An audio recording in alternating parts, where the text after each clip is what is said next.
Pumalakpak umiyaw ang mga kabaitaan! Perfect example na walang inuurungan ang mga kabaitaan sa First Vita Plus! I-welcome natin lahat! Network Builder Awardee ng kabaitaan category walang iba, Miss Kathleen Lee! Hey, hey! Hey, hey!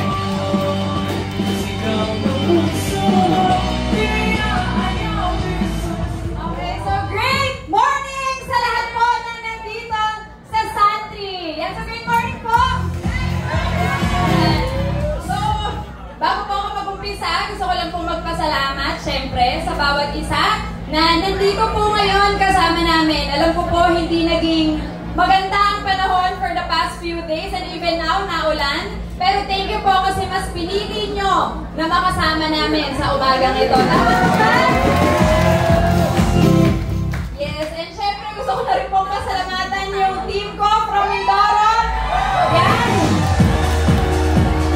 Makasabay ko pa pong tumawid kaninang alas 3 ng madaling araw just to be here with you guys. Okay? Kaya ayan, simulan ko po, magpapakilala po ako. Yan po ang aking pangalan, Kathleen Zinea Lim. Ako po ay isang First Vita Plus Kabaitaan Dealer, First Vita Plus Kabaitaan Awardee, Champions of Hope Core Leader, Hope Empire Co-Founder, at ako po at ang family ko ang may-ari ngayon ng First Vita Plus Satellite Center sa Mindoro. Ngayon po ako ay 29 years old na. Halata po ba?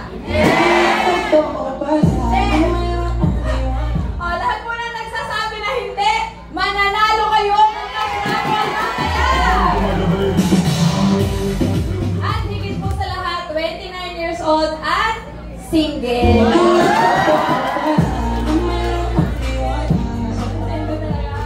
At hindi talaga dito sa First Vita Plus, no? So, konting background po. Sino ba si Kathleen bago ko nakilala ang First Vita Plus? Sa tulong po ni Lord, ako po ay nakapagtapos ng kolehiyo sa University of the Philippines. Kilala niyo po ba yung UP? Yes, kilalang kilala. Nakapagtapos po ako sa kursong PS Development Communication at graduate po ako last June 2016. At normally, ano bang ginagawa ng isang bagong graduate? Pahinga!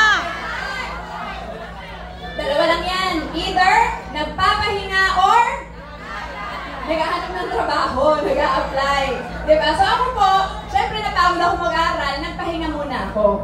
At hindi rin po ako, iba dun sa mga graduates. Kasi isa po sa option ko, nung ako'y graduate, gusto ko pong magtrabaho. Meron po bang nakaka-relate dito? Bagong graduate, gusto magtrabaho? Yes! Diba? Yun nga lang, syempre, alam ko po na ako, bagong graduate, wala pang work experience. Minimum ang sahod, tama? Yes! So ngayon, ito po yung buhay na ginusto ko dati. Gusto ko lang makahanap ng stable job. Yung babayaran ako ng minimum every month, tama? Tapos ano pa?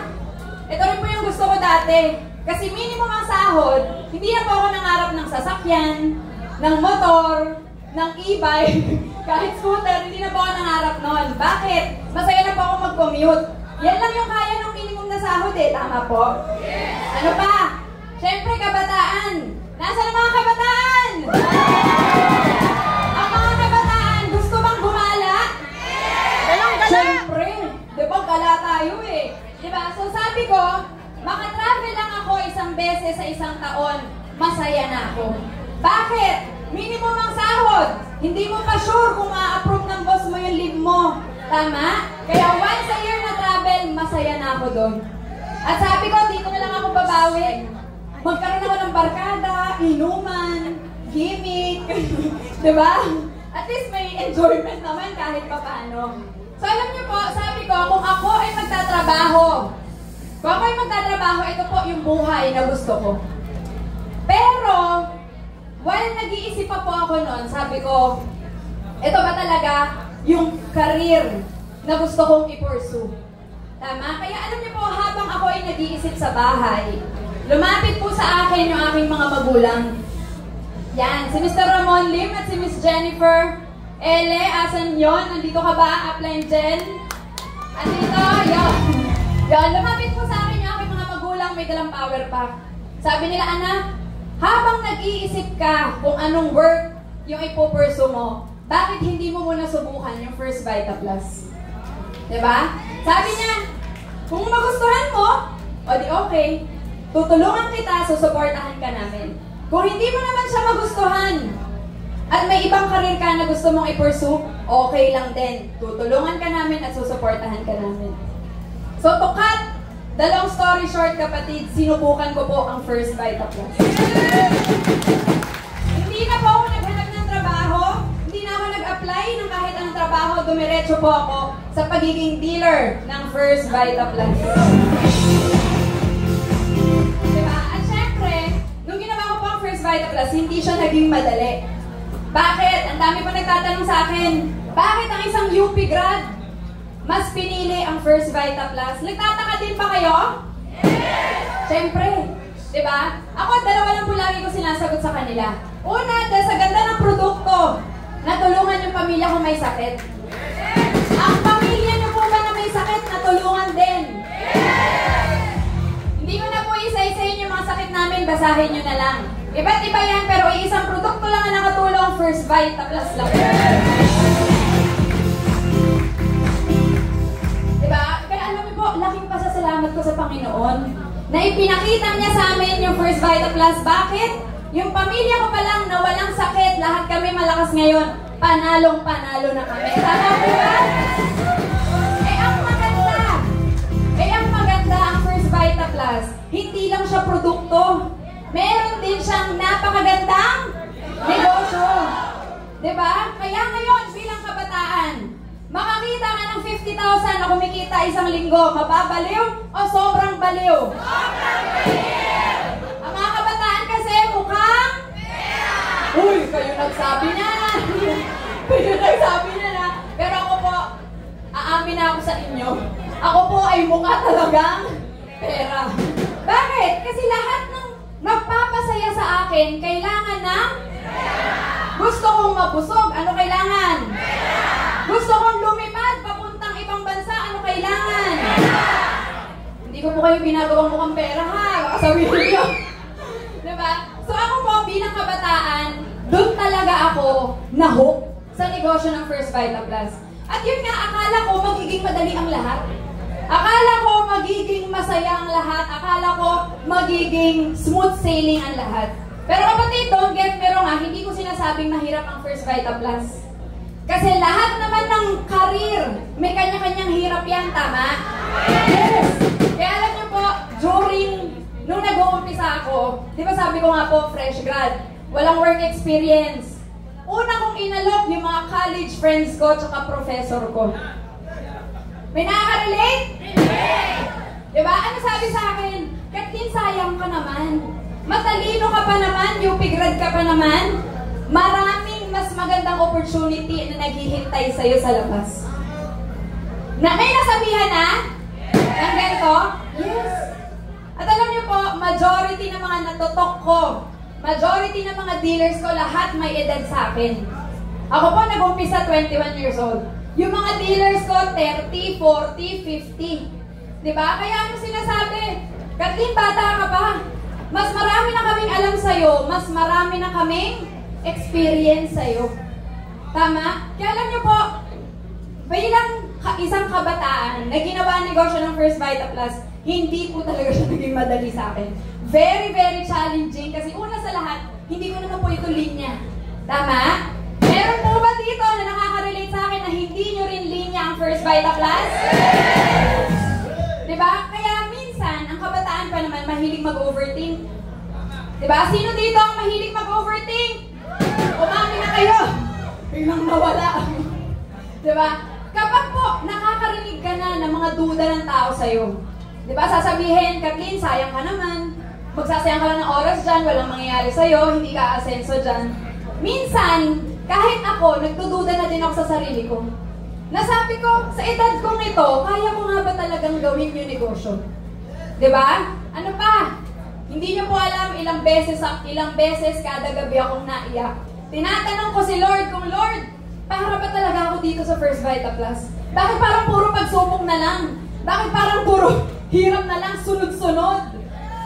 Nakaka-relate? Yes! Diba? Hindi niyo po alam kung ilang beses akong umiiyak sa gabi, ang sasabihin ko, titigil na ako sa First Vita Plus. Kukuhanin ko yung diploma ko sa UP at maghahanap na ako ng trabaho. Ilang beses ako nakipaglaban sa sarili ko, kapatid. Pero alam nyo, ito yung pinanghawakan ko dati. Hanggang ngayon, nasabi ni Lord, hindi kita bibigyan ng pagsubok na hindi mo kaya. Kaya alam niyo po, sabi ko, kaya pala ako pinapadaan ni Lord sa ganito kasi alam niyang mas may ilalakas pa ako. Kaya ako dinadaan ni Lord sa mga pagsubok kasi alam niyang mas may ititibay pa ako. Kaya niya ako pinapadaan sa mga pagsubok kasi alam niyang may mas igagaling pa ako. Diba? Kaya nga po sabi ni Michael Jordan, isa po sa mga favorite kong basketball player dahil siya lang naman yung kilala ko. Sabi niya, obstacles don't have to stop you. If you run into a wall, don't turn around and give up. Figure out how to climb it, go through it, or work around it. Sabi niya, yung mga pagsubok pala, hindi dapat yan yung maging dahilan para kapatid tumigil ka. Ang sinabi niya, pag nakaharap ka ng pagsubok, huwag mong talikuran at susuko ka na lang. Ano sabi niya? Kapag nakaharap ka ng pagsubok, gawan mo ng paraan, hanapan mo ng paraan para malagpasan mo yung pagsubok na yan. Kaya kapatid, yung mga pagsubok na yan, hindi ko yan ginamit na dahilan para tumigil ako sa First Vita Plus. Yung mga pagsubok na yan, hindi ko ginamit na dahilan para bumagal ako sa paggawa ng negosyo ng First Vita Plus. Instead, ginamit ko lalo itong dahilan para mas bilisan ang negosyo ng First Vita Plus.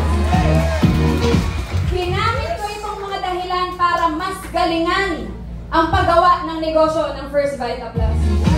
Diba? Kaya ito lang po yung ginawa ko. Ito na lang yung sikreto ko kung gusto nyo malaman. Ito na yon: study, practice, teach, and repeat. Study, practice, teach, and repeat. Kapatid, inaral ko yung negosyo. Bakit? Hindi ko nga ito linya eh. Tama? Wala akong alam sa malunggay na yan. Wala akong alam sa talbos ng kamote na yan. Wala akong alam sa mga 1515 na yan. Hindi ko rin alam kung paano magtuturo dati. Hindi ko rin alam kung paano magduduplicate dati. Wala akong alam, kapatid. Kaya anong una kong ginawa? Inaral ko. Alam nyo, kapatid, hindi ko na kinatamaran yung pag-aaral. Bakit? Kung yung 6 years sa elementary, 4 years sa high school, 5 years sa college, natiis ko. Nagamit ko ba lahat ng inaral ko? Hindi, kapatid. Saan ko gagamitin yung sine cosine sa Vita Plus? Saan ko gagamitin yung square root of 4 sa First Vita Plus? Diba? Eh, eto, yung First Vita Plus, kayang baguhin yung buhay, tas katatamaran mo pa. Diba? Kaya kapatid, kapag inaya ka ng upline mo, partner, mag-training tayo. Partner, umattend tayo ng workshop. Partner, attend tayo ng sizzle. Kahit gano'n pa yan kalayo sa inyo, kapatid, huwag mong katamaran. Bakit? Kasi dito ka matututo. Tama? At alam niyo po, lahat ng natutunan ko, prinactice ko, ginawa ko. At alam niyo, hindi ko lang po siya basta-basta prinactice. Prinactice ko hanggang sa na-master ko. Ano yung mga minaster ko? Unang-una, pagtutok. Tama? Practicein mo, practicein mo, practicein mo, practicein mo hanggang sa ma-master mo. Tama? Ano pa? Pagkausap ng hindi kakilala. Yan. Pagkausap ng kakilala, una, nakakahiya. Tama? Hindi mo alam, sasabihin mo, pero kapatid, pag pre-practice, mamamaster mo din yun. Pinaster ko, kapatid, lahat ng skills na kailangan sa negosyo natin. Yun nga lang, hindi ako natakot magkamali. Marami kasi sa atin, kaya ayaw mag-umpisa kasi natatakot magkamali. Tama ba? Relate ba? Diba? Kaya kapatid, huwag niyong katakutan magkamali. Kung unang talk mo, nagkamali ka, okay lang yan. May pangalawang talk ka pa, may pangatlo, pwede ka namang bumawi. Tama? Diba? Kung unang harap mo sa tao, nanginginig ka, umiiyak ka, okay lang yan, kapatid. Diba? Ako po, hindi ko sinasabi na nung nag-umpisa ako, ganito agad ako, kaya ko agad. Hindi, kapatid. Ang dami kong beses na napahiya habang nagtutok. Ang dami kong beses na pagbalik-baliktad yung gulay habang nagtutok. Ang dami kong beses na nakakalimutan yung mga kitaan pag nagtutok. Ang dami kong beses na kapag tumatayo ako sa unahan, kinakabahan ako, nag-blackout na, hindi ko na maalala, umiiyak na lang ako. Pero hinayaan ko ba yun na pumigil sa akin sa paggawa ng negosyo? Hindi. Kaya kapatid, ikaw din, huwag dapat.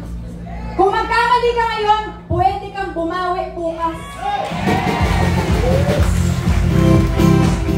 At lahat, kapatid, ng natutunan ko sa pag-aaral tsaka sa pagpapractice, itinuro ko. Kapatid, kailangan magturo ka. Huwag mong katatamaran ang pagtuturo kasi bakit? Kung gusto mong mabilis lumaki ang negosyo mo, ang grupo mo, ang income mo, kailangan magturo ka. Imagine, kapatid, kung ikaw lang ang marunong at magaling sa grupo mo, bibilangan kita, 1, 2, 3 taon, tigil ka na. Alam niyo kung bakit? Alam niyo kung bakit? Ikaw lang yung marunong at magaling eh. E di ikaw lahat ang top. Ikaw lahat ang set ng invite. Ikaw lahat ang magpa-planning. Ikaw lahat ang magte-training. Ikaw lahat ang mag-workshop. Ikaw lahat magpa-closing. Ikaw lahat mag-activate. Kapatid, sa umpisa, okay pa yan. Pero bibilangan kita, pang-4 na taon mo, titigil ka na. Bakit? Kasi nakakapagod na yun. Kahit gano'n ka lang yung kinikita mo, kung ikaw lang ang marunong at magaling, mapapagod ka din. Diba? Kaya alam niyo po, hindi ko kinatamaran ng pagtuturo. Lahat ng natutunan ko, experience ko, itinuro ko, ipinasok. Malinaw? At after mong magturo, pakibasa nga po, 1, 2, 3, go! Uy, hindi, ito lang yung repeat. Ako na nga. Diba? Repeat. Pagkatas mo magturo, repeat. Aaral ka ulit, gagawin mo ulit, at ituturo mo ulit. Ako, kapatid, 8 years na sa negosyo ng First Vita Plus. At hanggang ngayon, marami pa po akong bagong natututunan. Marami pa rin akong bagong ginagawa at marami pa akong bagong naituturo. And it's a never-ending cycle, kapatid. Diba? Kaya yan, ito po yung mga pinagdaanan ko habang ginagawa ang negosyo ng First Vita Plus. At kapatid, tatapatin ko kayo, hindi ako naging komportable dito. Magiging honest lang ako kasi bakit? Una, kabataan ako eh. 21, 22, 23 years old. Ano bang ginagawa nung ganong edad sa labas? Party, inom, billiards, lahat na kung ano gusto mong gawin. Tapos ako ito, tumatawid ng bukid para lang mag-share ng First Vita Plus. Kapatid, ulitin ko, hindi ako komportable dyan.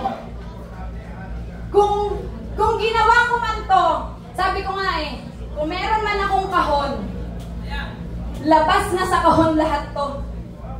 Kasi bakit? Hindi nga ako komportable, hindi ako sanay sa ganito. Diba? Sa riles ng train, tok lang. Kahit may mga tricycle, dumadaan, ang iingay, tumatawa, tuloy. Diba? Ano pa? Tatawid ng ilog, tatawid ng kanal, umulan, umaraw. Siyempre, hindi mo naman pwedeng hayaan na hindi matutuloy yung mga activity nyo dahil sa ulan. Dahil sa araw, tama ba? Magsisiksikan kami ng mga dealer ko sa motor. Kasi maliit yung daan, rough road pa. Makarating lang dun sa itotok. Ito pa. Kung nakikita niyo po ng malinaw-linaw. Kita. Thank you po. Diba? Kung nakikita niyo po ito. Kung nakikita niyo po yan. Natulog kami sa kubo, literal na kubo. Paglabas niyo po ng kubo, dahil nasa paanan ng bundok yan, paglabas mo ng kubo, puro putikan na. Diba? Puro putikan na. Tutulog kami, pagising sa umaga, sasabihin sa'yo ng dealer mo, Upline, kamusta ang tulog? Masarap ba? Alam niyo po, sabi ko, oo. Kahit at the back of my head, hindi talaga ako nakatulog kasi ang sakit sa likod. Diba? Pero ipapakita mo ba yun? Hindi. Mag-aarte ka pa ba? Hindi. Diba? Ito, nakikita nyo? Nasa ilog. Ang ganda, diba? Ang linaw ng tubig. Akala nyo nagsuswimming kami dyan. Ano? Malinaw, malinaw! Chinek nyo lang kung malinaw yung tubig. Okay, malinaw. Diba? Akala nyo nagsiswimming lang kami dyan. Hindi, kapatid. Sa probinsya na yan, wala silang Maynilad or Nawasa. May Nawasa pa ba? Yun, wala silang Maynilad. Ito lang po yung source ng water nila sa probinsya na yun. Kaya andyan po kami para maligo, literal. Shampoo, sabon. Paglingon mo sa kanan, may naglalaba. Paglingon mo sa kaliwa, may naghuhugas ng plato. Diba? Lahat ng tubig, lahat ng dumi. Nakikita mong dumadaan sa harap mo. Alam niyo, matindi. Ipang toothbrush ko pa yung tubig na yun.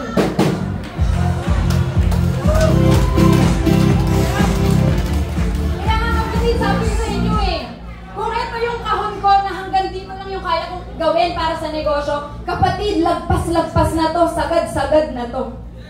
At alam niyo po, isa sa mga hindi ko makakalimutang experience sa paggawa ng negosyo ng First Vita Plus, lalo na nag-uumpisa ako. Way back 2017, 2018, may nakakaalala po ba nung bombahan sa Mindanao?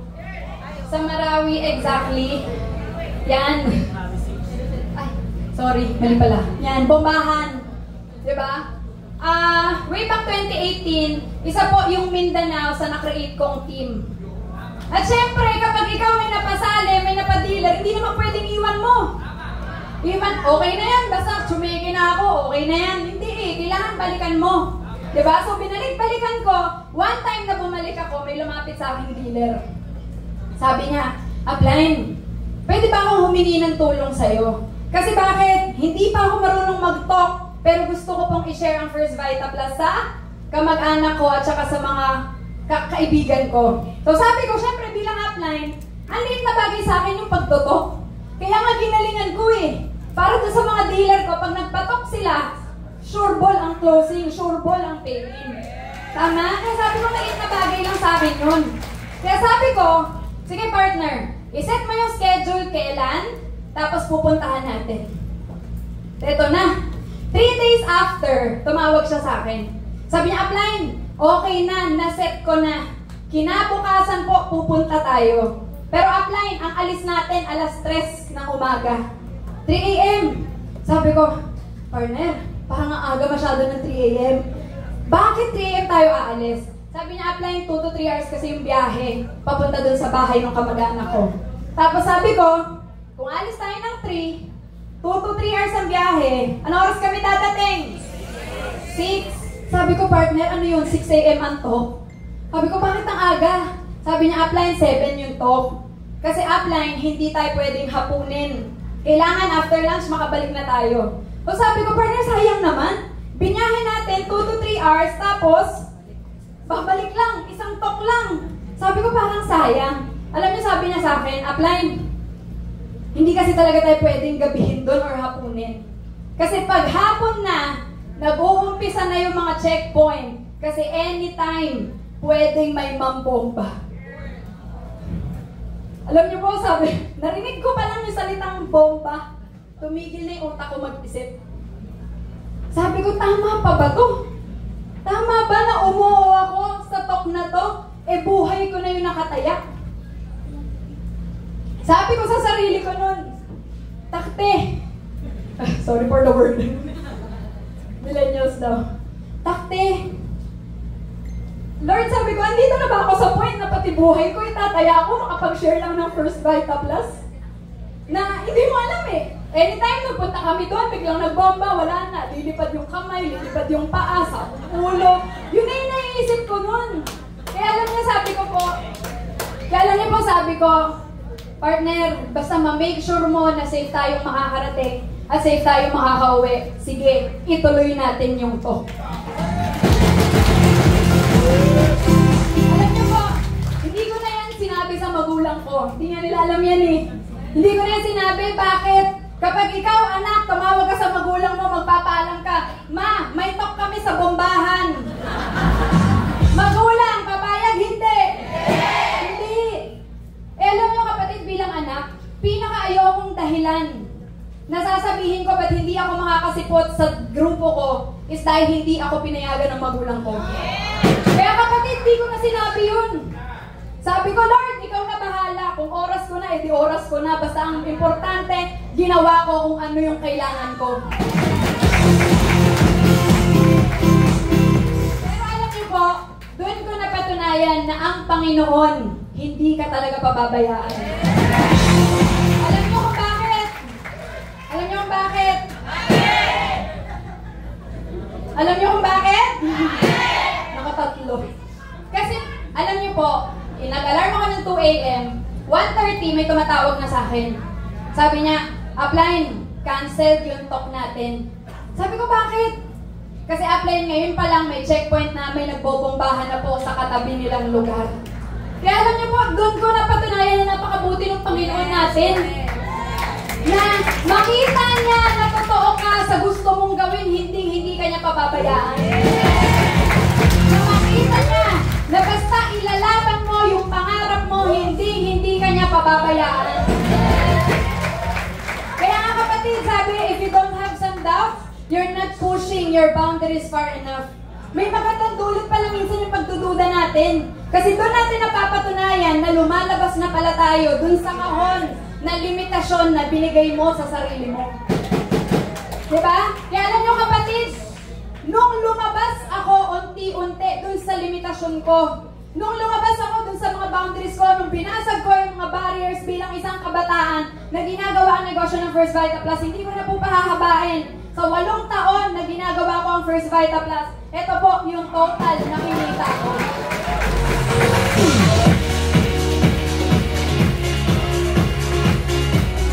Kumita po ng 8 million ng isang 29 years old dito sa First Vita Plus. An average of 1 million isang taon, magre-reklamo ka pa ba? Hindi na. Diba? Kaya kapatid, kailangan mo lang itulak yung sarili mo kasi walang ibang gagawa nito kung hindi ikaw. Hindi mo pwedeng iasa sa magulang mo, hindi pwedeng iasa sa kapatid mo, hindi mo pwedeng iasa sa kaibigan mo, sa upline mo, yung pagtagumpay mo dito sa First Vita Plus.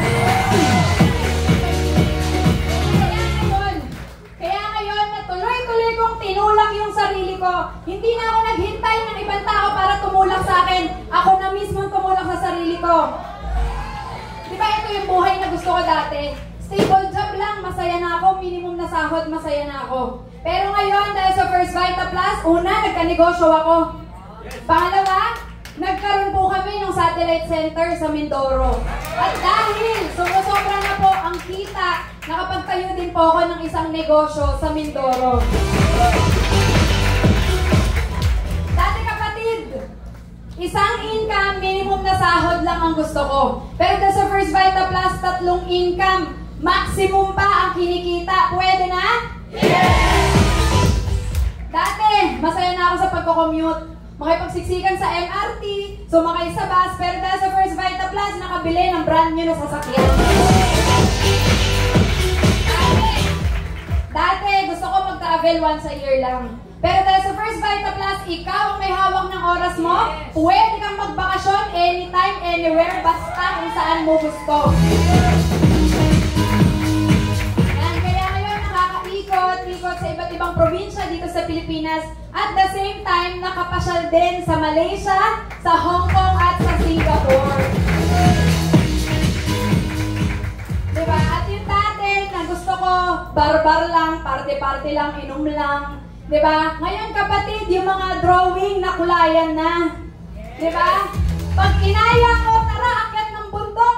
Akyat kami ng bundok. Tara ilog, tara dagat. gora agad yung mga kaibigan ko. Tama? Ano pa? Isa po sa mga achievements namin, nakagala kami out of the country sa Hong Kong.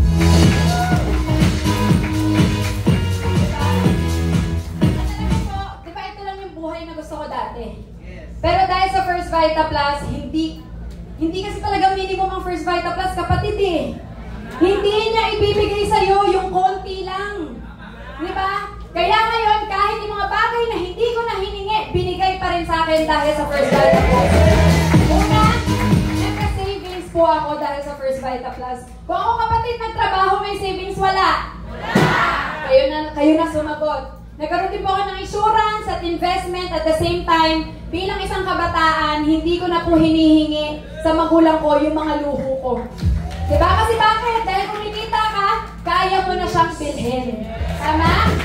At isa po sa mga bisyo ko ay umattend ng mga concert. Ayan. So, ang pinaka-minimum po na ticket na binibili ko every concert, 10,000. Pwede na? Pwede na. Sukli lang po yun ng isang linggong cheque ko. Diba? Masarap ba ang buhay sa First Vita Plus?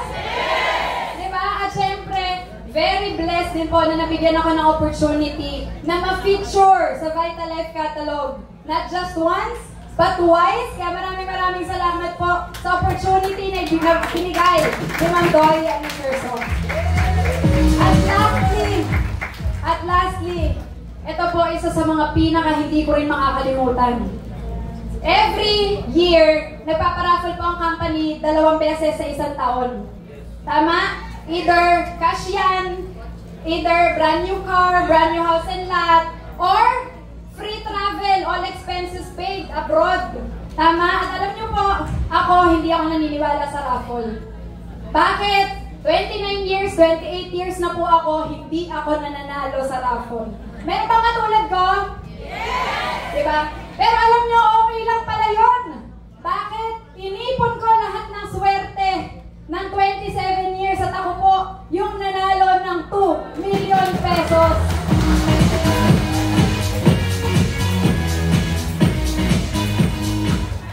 Diba? Kumita na ako ng 8 million dahil sa negosyo. May bonus pa na 2 million. Magkano na? 10 million, kapatid. Nag-umpisa lang sa isang desisyon na susubukan ko ang First Vita Plus. 10 million, kapatid, nag-umpisa lang sa desisyon na ilalaban ko ang First Vita Plus kahit gaano kahirap. 10 million, kapatid, nag-umpisa lang sa isang desisyon na hindi ako susuko hanggang sa makuha ko yung buhay na gusto ko dito sa First Vita Plus. Diba? Kaya kapatid, lagi ko itong sinasabi, mabuti at nag-First Vita Plus ako. Diba? Lahat ng pagod, lahat ng sakripisyo, lahat ng puyat, lahat ng gutom, lahat ng iyak, sulit pala dito sa First Vita Plus. Diba? Kaya lang yung pasasalamat ko po sa grupo ko. Teka lang. Nagpasalamat ko po sa grupo ko, Champions of Hope and Hope Empire. Kasi bakit? Kayo po ang nandyan nung nakuha ko yung tagumpay ko. Kaya kapatid, hindi ako titigil hanggat ni isang buhay sa inyo hindi nagbabago dito sa First Vita Plus. Kaya lang pasasalamat ko po sa pamilyang Taktakan Tumpalan, kay Ma'am Doy, kay Sir Sok, kay Ma'am Patita, kay Sir Lance at kay Ma'am Gabi. Kasi bakit? Sila po yung nagpagamit sa ating Panginoon para magbago ng buhay ng maraming tao. Kasi kapatid, sa totoo lang, mayaman na sila eh. Hindi na nila kailangan gawin to. Tama? Pwede naman silang gumawa ng maraming negosyo na mas malaki pa yung pwedeng kitain nila. Tama? Pero mas pinili nila na magbago ng buhay ng maraming tao. Kaya, maraming salamat din po kay Ma'am Patita na siya po mismo ang naggagabay, nagtuturo sa amin ng mga kabaitaan ngayon. And lastly, maraming salamat din po dun sa rason kung bakit, dahil sa rason kung bakit ko po piniling gawin ang negosyo ng First Vita Plus. At syempre sa support system ko since day one, salamat po Mama, Daddy, na nasa Cebu